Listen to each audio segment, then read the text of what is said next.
hear you're ready for your dose of reality.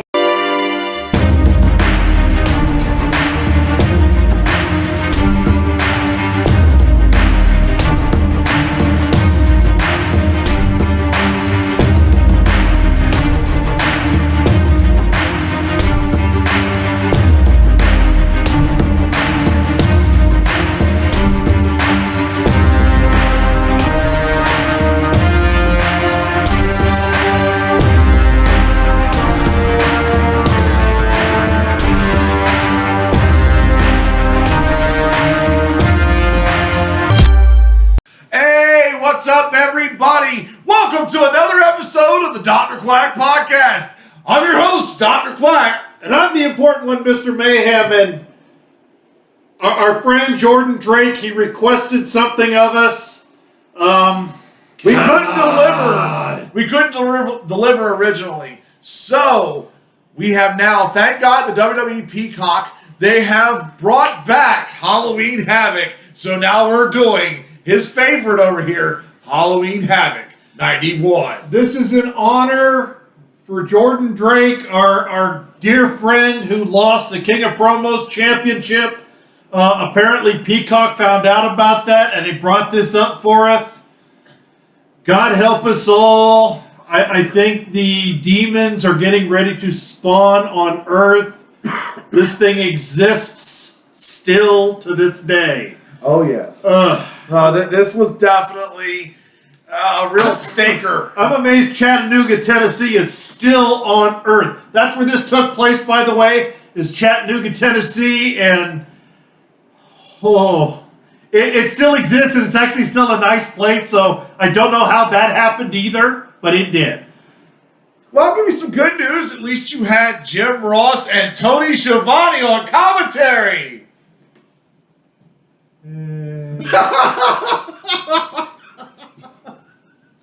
I'm sorry. He loved this pay-per-view, and so did I. That's why I'm sporting a Halloween shirt, because it's Halloween Havoc. Yeah, this match is proof positive why tigers eat their young.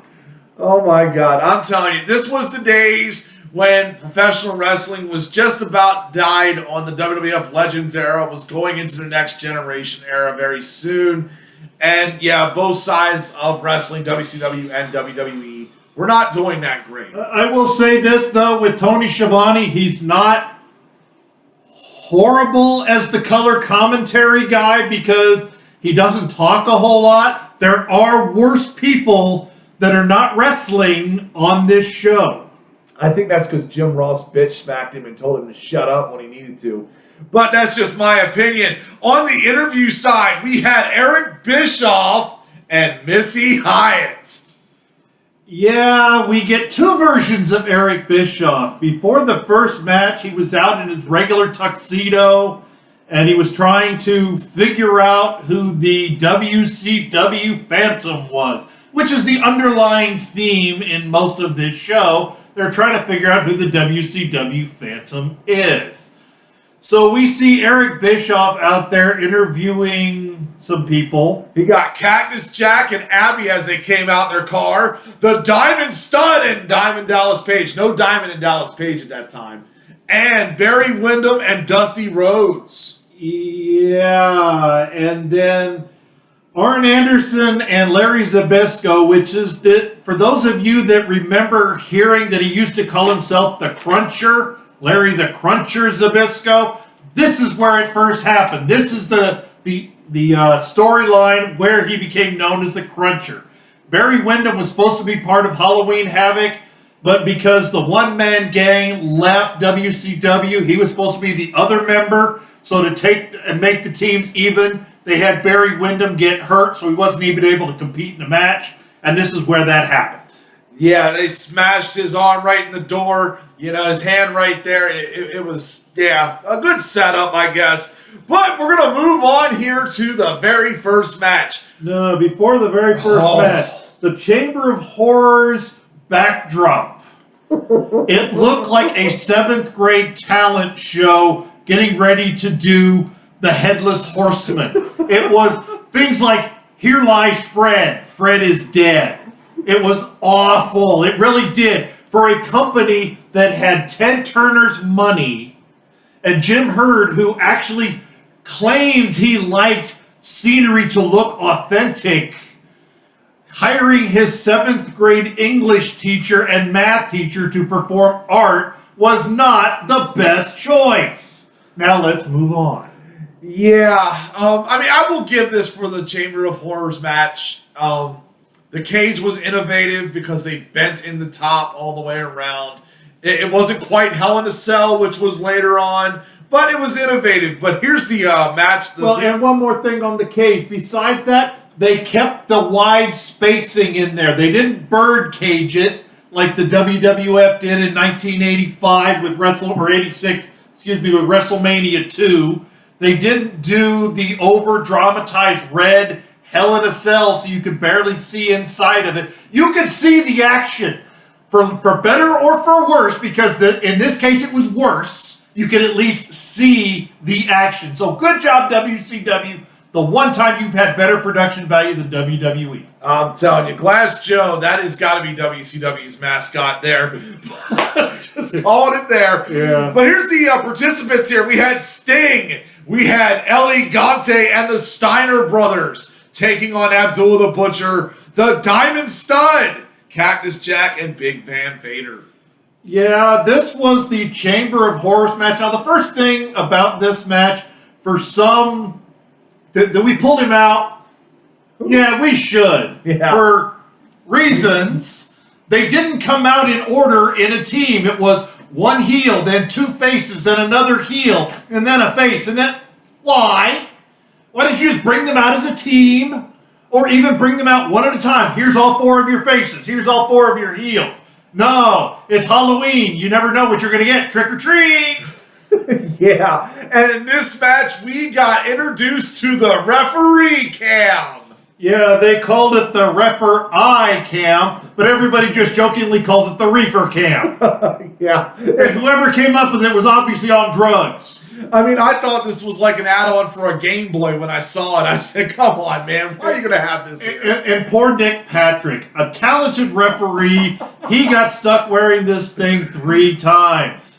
I'm sorry, we made fun of Jimmy Hart looking like he licked windows in his Nasty Boys helmet. This was even worse. Yeah, but the match was not bad. It was a good street fight. And I want to talk about some of the participants, because later on, some of these guys became bigger names and became champions. Fair. Like Cactus Jack, Big Van Vader, the Diamond Stud, also known as Scott Hall, Razor Ramon, and then you had Ellie Gante, who was known as Giant Gonzalez. You know, that you and I have both sprayed Giant Gonzalez. Don't bring that guy up again. I'm not trying to. And of course, Sting. We also had the Ghouls. Yes. 8 guys in white scrubs and white painted faces came down to the ring. Now, their guarded secrets are so closely kept. The only one I could find out was Brian Clark, who was not yet Atom Bomb, was a Ghoul. Other than that, nobody's talking who the Ghouls are. So if you know who a ghoul is outside Atom Bomb, make sure you put that in the comments. IMDb doesn't even announce who they are, and they announce who everybody is. So we don't know who the other ghouls are. And they had no purpose. Yeah, and Sting's team won this match. And of course, it all came down to Abdullah the Butcher getting put in the electric chair and all the explosions happening It was everywhere. not the electric chair, it was the chair of torture. Oh, chair of torture, my bad. And the set design, they did good with the cage, and then they had the arm lever, and it went down like this. Twice, referee Randy Anderson climbed up there and put it back up, and it fell again. There were people sitting in the chair when it fell down, but no, that wasn't good enough. And don't forget, Cactus Jack had to throw it up one more time. Twice. Twice. And then he's sitting there looking over at the whole thing going on like this, going, nope, they're not ready yet. I'm going to look at the crowd. Let me look back. Oh, nope, they're not ready yet. Oh, I hear Abby in. Click. And we get the dancing Abdullah the Butcher doing his happy chicken dance. That was tribute, by the way, to his restaurant. Yes. Abdullah the Butcher's House of Ribs and Chinese Food, which I don't know if it's still open in Atlanta, but if anybody in Atlanta could let us know if that restaurant is still open, We'd like to know. I am most likely sure it is. But I'm going to give this 2.5 stars, okay? This match, seriously, it was such a big match and hyped up. It should have been more closer to the main event, in my opinion. But they had it as opener. And that's probably the only reason why it's getting 2.5, because it really should have been main event. But it wasn't that great. It wasn't great. I gave it 2.5 stars. And then when I watch Abdullah the Butcher wake up, attack everybody sells, and the ring crew is carrying the stage back, and Abdullah kicks one of the ring crew guys, and they look at him and put it right back in place. Nope, 2 stars. Yeah, it was bad. No sell Abby there. I mean, I'm telling you. It was not no sell Abby, no sell ring crew. Well, ring crew as well, but Abby, after getting electrocuted, just gets up and starts attacking people, and I'm like, you're not the Undertaker.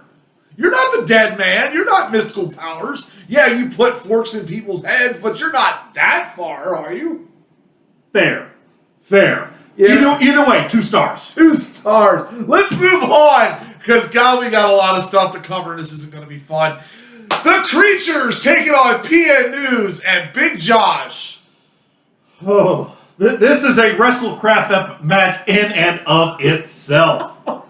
But RD Reynolds has already not reviewed this, so we need to suggest that to him. If you're fans of WrestleCrap.com, suggest he review this one. I think it'd be hilarious. Yes. We have the Crap Master, PN News, and Big Josh, who hasn't come out with Dancing Bears in a while, which is a good thing, taking on the Creatures, who were Jumping Joey Maggs and Johnny Rich under the hoods.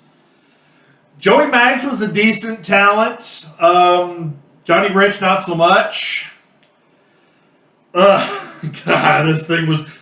WCW Saturday Night existed. This match should have been on WCW Saturday Night. Yo, baby, yo! What do you mean? That doesn't scream Saturday Night, does it? That screams license to use toilet paper. This was a bathroom break match for a reason. Yes, thank God Big Josh was in this match. The only person that really had the talent in this match. And he didn't even spend a lot of time in the ring. Just enough to keep it from being a half-star classic to 1.5 stars. Yeah, I will say this, though, and this is why I'm giving this rating of 2.5, because the fans were into it. The fans were hyped. They loved this match for some reason. Reasons. I have never seen so many Tennesseans out there going, yo, baby, yo. Yeah, PN News, who, by the way, is still wrestling today at 55 years old. He wrestles in Europe as Grizzly Hardball or Grizzly Knuckleball or something like that. Wow. Yeah, so there we go on that. Let's move on here. We had Bobby Eaton taking on Terrence Taylor with Alexandria York. Yeah, and this is where we get to see Eric Bischoff in his less than manly best. He's picked up a name for this look of his vampire gimmick throughout the years that today would not be accepted. So we're going to stay away from it. But it has to do with a British cigarette and Count Chocula. So just merge that together and you'll figure it out. But boy, he did not look manly. Well, at least he had Missy Hyatt looking like a Las Vegas showgirl damn near. She was appropriately dressed. For the first time in her career. She was wearing clothes for the first time in her career. Yeah, so anyway, this is something else WCW had an ungodly fascination with. Bobby Eaton versus Terrence Taylor. This was actually a decent match, but they spent more time telling us Bobby Eaton, the number 7th ranked wrestler in WCW, taking on Terrence Taylor, the number 10th ranked wrestler in WCW. They spent all night telling us about the ratings according to WCW magazine. Why? Again, why? It didn't work. They did it like 3 shows and then they quit doing it because it was stupid. Fans didn't care. I mean, my favorite part of this match, of course, was seeing Alexandria York. That would be Terry Runnels, Goldust's ex-wife. Definitely, she was a young manager at this time, but I felt like she was really getting the hang of it at this point. She was really good. This gimmick actually had potential to go somewhere. And then when Michael Wall Street left to become IRS, the wheels fell off. Or no, he didn't leave to go be IRS. He'd come back, was Michael Wall Street, and then he became whatever. Anyway, the wheels fell off the bus when Michael Wall Street left, and Terrence Taylor was just not a good substitute for this. So it went from being a fairly smart, ahead of its time gimmick to, hey, let's hit people with computers. Yeah, basically, even Terry Runnels could not save this. Alexandria York. But I did give it 2 3/4 stars. The match was decent. Both of these guys did not have personalities in and of themselves. There's a reason Terry Taylor and Bobby Eaton were both known as tag wrestlers. Yeah. They didn't have much of their own, but the crowd still liked this match. It was a good match. And that's why I gave it 2 stars, because the fans had no oomph in this match. It was just below average. It felt like they didn't care. This was your popcorn match. Time to go to the concession. Well, they liked it. They sat there. They didn't have anything to get off their hands for, but they at least watched the match. So that's why I went 2 3/4. So moving along here, we had Jimmy Jam Garvin with Michael P.S. Hayes taking on Johnny B. Bad and Teddy Long. Yeah, number 8, Johnny B. Bad on the top 10 ranking. Taking on Jimmy Garvin, and P.S. Hayes came out with a sling around his arm that was obviously kayfabe because he used his arm several times. And we got Brian Pillman whooping Sid Vicious's ass, squeegees on Johnny B. Bad holding up his cape. I mean, good God. I felt bad for Teddy Long. I know he had managed some bad ones in the past, but man, this just didn't fit. Yeah, this match was okay. It was a 50-50 so-so match. He would have been better managing Bastion Booger. Oof. Which he did before this, but, you know. But I only could give it 2 stars. Johnny B. Bad, he was okay. The crowd sort of, kind of, didn't really, maybe kind of liked him, not so much. Jimmy Garvin was getting on in years. They should have had P.S. Hayes out there not playing injury. That might have been a better match, but all in all, Johnny B. Bad did win. And he hit that tutti frutti, that right hook. They kept pushing his boxing persona. Yeah, that's how I felt. Trick or treat. Surprise! Yeah, this got 2 stars from me, too. This just wasn't that great of a match. It did not help set the table. This really took the fans flat. Yeah. But moving along here, because now I'm going to give my Quack Attack! Because this match picked up the crowd. This was Stunning Steve Austin with the hair and the ponytail, with Lady Blossom, his ex-wife, taking on the Natural, Dustin Rhodes, for the TV title. That's right. Number 4, Stunning Steve Austin against number 5, Dustin Rhodes. And Stunning Steve Austin, for those of you that only know him as Stone Cold Steve Austin, you guys forget Stunning Steve Austin could work. He was not a brawler. He was a technical wrestler. Then he came to WWF and became a brawler. This was a really good match. I did go 3 stars. I thought it was going to go Broadway. I think it did go Broadway. It did go Broadway. Time limit draw. Yeah, by the way, that's what the term means. When you hear the term Broadway, it means a time limit draw. The match was good. It was good selling. It did lead to some stuff a little further down the road. So, good job, WCW, giving us something on this big pile of worm-infested apples with razor blades in it for a Halloween gift. Yes, I mean, from 91, I'd say, to 93, before Steve Austin left, these two feuded for roughly 2 years, and they were always involved with each other. You can watch any one of their matches and learn something. That is something I will tell you if you are a wrestler yourself. Watch their matches. Yeah. I gave this 3.5 stars. I thought this was match of the night, and it sucked because it's right in the middle. Yeah. But now we have Bill Kazmaier taking on Oz. Where to begin with this pile of crap? And for those who didn't know, Oz is Kevin Nash and Yes. Diesel. Yes. At least this match, he didn't wear the stupid hat on top of his head and the rubber mask. He didn't come down to the ring with Kevin Sullivan as the Wizard. He didn't come down with the monkeys peeing on the floor.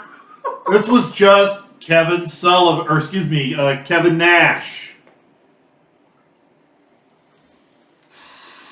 We'll start with this. Just getting rid of Kevin Nash. Now let's move on to Bill Kazmaier. Before wrestling, Bill Kazmaier competed in the World's Strongest Man competitions that you used to watch on ESPN from Malta. World's Strongest Man competitions. He was actually studied by scientists about the levels of strength available to the human body. In real life, he is a very strong, powerful man. And just like the other strong men that we've reviewed, such as Ted Arcidi, he has all the mobility of a tectonic plate. They brought him to the ring carrying a foam earth, like Atlas, carrying the earth down to the ring. So now we're going to spray that off the screen. Now that we've got the crappy smell out of here, now we're going to talk about the entertainment level of this match. As you see, I'm wearing a little bit different tie. Wore something very appropriately themed for Halloween Havoc. And this tie is more entertaining than their match. This one has sound, so it's kind of clever. Their match was not clever. This was a half-star classic, walking around as two guys who were famous doing something. They shouldn't have been allowed to be anywhere near this ring facing each other. He basically just took the words right out of my mouth. I mean, this was not a great match. You had such a great match before, and then you just kill everything with this one. There was a site, I don't know if they still exist, called Botchamania, or they used to have a YouTube channel. This is the reason Botchamania existed, is this match. It definitely fit. I gave it 1.5 stars. I was not impressed with this. Thank God Kevin Nash finally got out of the Oz gimmick shortly after this, I believe. And became Vinny Vegas. Yes, at least that was pretty cool. You got to dance around and yeah, anyways. So we have Van Hammer taking on Doug Sommers. We went from the frying pan to the fire. I'm sorry, you're only allowed to come out once per show. I'm talking to my air freshener over here. It's screaming to spray Van Hammer, the world's worst guitar player. Can I see it? Can I see it? Oh, I can spray! Yeah! God! Van Hammer's gimmick was he was rock and roll Van Hammer. The problem was he couldn't play the guitar, so he just would spin it around his neck. No. Van Hammer, god-awful in the ring and thinks he should have been world champion. He's actually upset he was never even once considered. Never once had a world title match. That's part of why he left WCW. He also sued them for breach of contract, saying he was supposed to get a world title match. Problem was, it was never in his contract. Yeah, PWI, that's what we used to read back in the days. They had this one joke. I'll just never forget this joke in my life. You will never win a championship if your finishing move is a tap out or your name is Van Hammer. Yeah, and they also had somebody up there with a jackhammer working on the set in the middle of this match. Yes. They actually cut to it. They went to reasons. Yes, and then Van Hammer almost killed pretty boy Doug Sommers trying to give a slingshot suplex, but instead of bouncing him, he basically tried to spike him and his feet caught on the ropes. So it became a slingshot, saved my life. I'm going to say one nice thing about Van Hammer. At least he was not the Kiss Demon. Half star. I'm starting to get flashbacks of Bash at the Beach 2000. Half star. He went lower than I did, and I gave it a full star because Doug Sommers deserves a little bit of respect. I'm sorry you had to. Doug Sommers does. That's why I got a half star. Doug Sommers didn't get up and punch Van Hammer in the face for trying to break his neck. Yes. All right, moving along here. Flying Brian taking on Richard Morton with Alexandria York of the York Foundation. I've gone off on things. I actually like this match, so I'll let you go first. Yes, I love this match. I thought this was real quality. You know, when you want to have a great match to pick the fans up, this is. Flying Brian did a great job working with Richard Morton. I loved how Alexandria York, she worked out there as well. I gave this 3 stars. This was my match of the night. You gave it to the TV title match. I chose this one. This was to crown the first light heavyweight champion according to the ring announcers. So we'll go with it because WCW was a new company. So we'll go with that. Yes. Flying Brian and Richard Morton, they didn't have a lot of chemistry in the beginning, but after about 5 minutes, the sloppiness went away, and these guys put on a clinic of how to incorporate high flying into a technical match.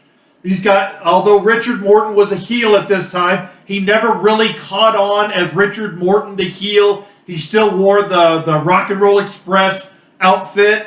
And this match was good. I went 3.5 on this one. Flying Brian won the match, became the first light heavyweight champion, and went on to have great matches with Jushin Thunder Liger. So I really enjoyed this match. I think it was a great way to showcase the light heavyweight title. Yeah, this was a great stepping stone match for Flying Brian. Like I said, it launched his career, and they really wanted to push him further and further. Yeah, but moving on here, now we get to go from a great one to the Z-Man taking on the WCW Halloween Havoc Phantom. Or they said WCW Phantom or the Phantom. They had 5 different names, it sounded like to me. Where to begin with this god-awful abomination? Throughout the whole night, they decided to say, who is the Phantom? We need to know who is the Phantom. We're not sure. We couldn't figure it out. Yes, and we'll get to that part in a few moments. First of all, this was out of place with something else that, well, when we get to that, I will let you know what that is. But it was done out of order. So we get Tom Zink, a.k.a. the Z-Man, who was playing Jobber to the Stars and didn't do a great job of it, but it's Z-Man. What do you expect? Yeah. Taking on the WCW Phantom. This was an okay match. It's obvious the Phantom's mask did not fit properly because we get the strap between his nose and his upper lip was in his mouth halfway through the match, and it stayed there. The match at least was short, so I did give it 1.5 stars. And then we get Tony Schiavone, the brilliant seller that he is. Subtlety is like a brick to Tony Schiavone. The WCW Phantom won with the reverse neckbreaker. And Tony Schiavone, not 10 seconds later, went, hey, that move looks like a very famous move we used to see here at WCW, the Rude Awakening neckbreaker. Maybe the Phantom is somebody we know. Gee. And then, of course, I'm going to fast forward just a little bit because they had a little bit of BS in there. Then they had an interview segment after this match. By the way, I gave that 2 stars. I thought it was just a solid match. You know, nothing spectacular. But then they had Paulie Dangerously, or do you all know as Paul Heyman, Medusa out there, Alundra Blaze, whoever you want to call her. And you had the Prowler, the Phantom out there. You had WCW Phantom come out there and reveal who he was. And you could not tell because he had a big mustache right here sticking out of his mask. Yes, there was actually a tag team match in between this, which we'll come back to. The tag team match was nothing really special to talk about. So we're going to talk about it. They revealed, as Tony Schiavone already did, that the WCW Phantom was indeed Rick Rude. Yes. Because Paul Heyman... It's twitching here because it's coming. It's get my 2-finger salute right now because that was just the stupidest thing on the whole card. God, thank you, Tony, for screwing that up. Thank you, Rick Rude, for not having the correct mask on to cover your mustache and not tell who you were with your neck muscles and everything. Good God. I mean, not even Paul Heyman could save this. Who booked this? Jim Herd. Yeah! Jim Herd was running WCW at this time. The same guy that wanted to make Ric Flair shave his head, put a gold earring in, and call himself Spartacus. Why did they hire you? You came from Pizza Hut, not from a wrestling organization. It's something that just really irked my chain. God, it was just this crappy storyline. Do you want to spray Jim Herd too? Oh, God.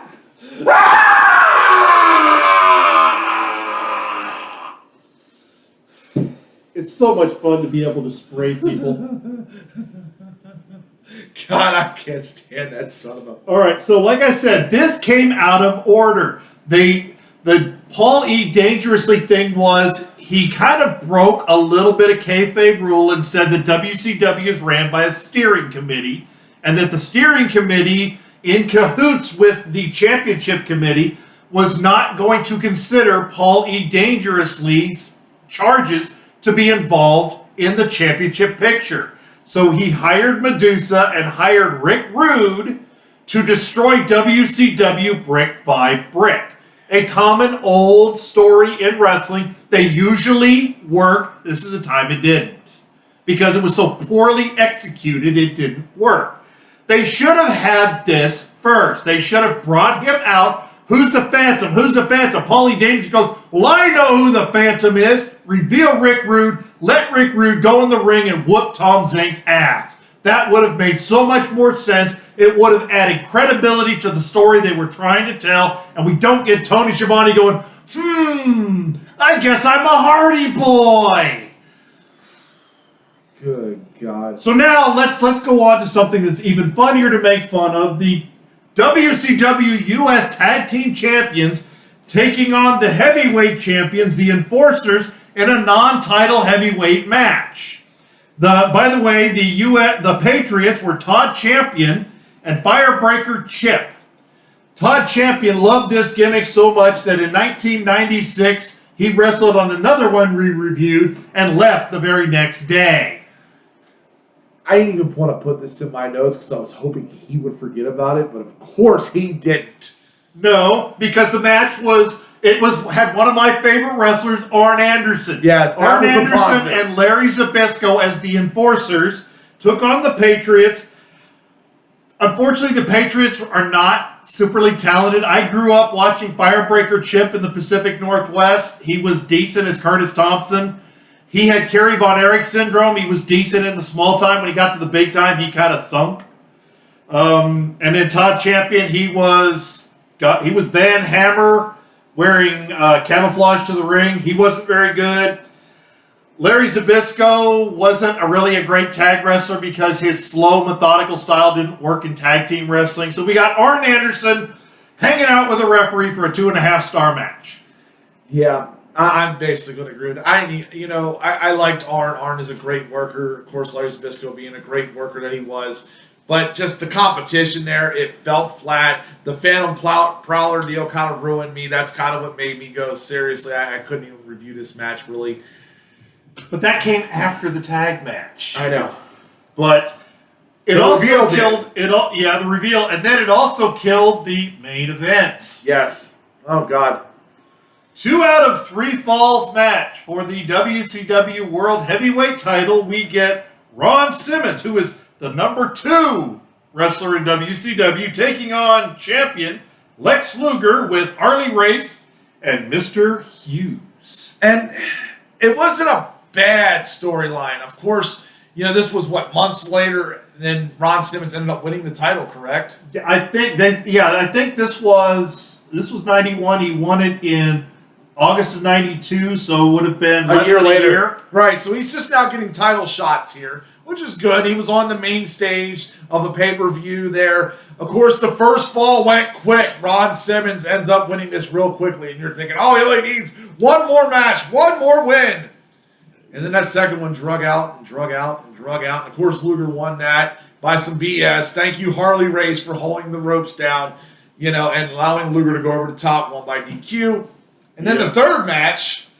Yeah, the first 2 matches, you could almost hear the crowd wanting to chant boring. The first match ended in like 4 minutes, which I've never liked. If you're going to do a 2 out of 3 fall match, why do you have the first fall end so quickly? It again goes back to what we talked about in Deer Independent Wrestling, the mysterious forgotten injury.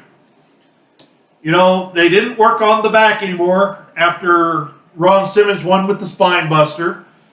But we get the only time it counted. There were several other times somebody got knocked over the top rope and it didn't count. But in this match, Harley Race pushing against Ron Simmons' back. Lex Luger comes out over the top rope, even though he jumped at him, and got the disqualification. And then the third match was, they picked it up in the normal, if you're looking for a boring chant, you pick it up at the end when they're supposed to be chanting boring. So the action did pick up, but we got Lex Luger winning clean with a pile driver. It was a good end, but I think it slowed down Ron Simmons a little bit, because when Ron Simmons won the belt, it was oh my God, Sting is hurt, we need to do something else. So I think that this kind of hurt Ron Simmons a little bit. But it was actually halfway decent. There wasn't a lot of hearing Lex Luger scream, ow, during this show. So 2.5 stars because Lex Luger kept his mouth shut. Yes, because later on he would become your hero. Yeah, that shit. Thank God, it was an okay match. It was 3 stars to me. Like, for a main event, it could have been better, but it could have been worse. I mean, it could have been Sid and Hulk Hogan at WrestleMania 8 there. Yeah, we're not even going there on that. But of course, just in WCW fashion, we got to have an after recap on the show. Yeah, at least it was only 4 minutes long. But still, it was 4 minutes. We didn't need to be reminded. I'm not nostalgic about something like a little while ago. No, I'm not. If I wanted to see this thing again, I would have prayed that the cock didn't put it on television, but thanks, Peacock, Bok. Yeah, thank you, Peacock. Well, that is our review there. So, to our good friend Jordan Drake, you're welcome. We're going to come kidnap you and make you watch the next one because I watched the video, so I know what it is. Please don't put it up there again. Please don't put it up there again. Yeah. I already saw your hand. It's coming. I already saw your It's coming. hand. I can't wait. No, I don't want to see it. Oh my God. We didn't forget about you. But yeah, if you just want to, do a contrast comparison, click on this video down here that's going to be shown. Bash at the Beach 2000. I'm your host, Dr. Quack. And I'm the important one, Mr. Mayhem, saying I hope before you watch the Bash at the Beach 2000, you're wearing the special safety glasses. Otherwise, you're going to go nuts like I did. I tried to hang myself, be forewarned. And we're out.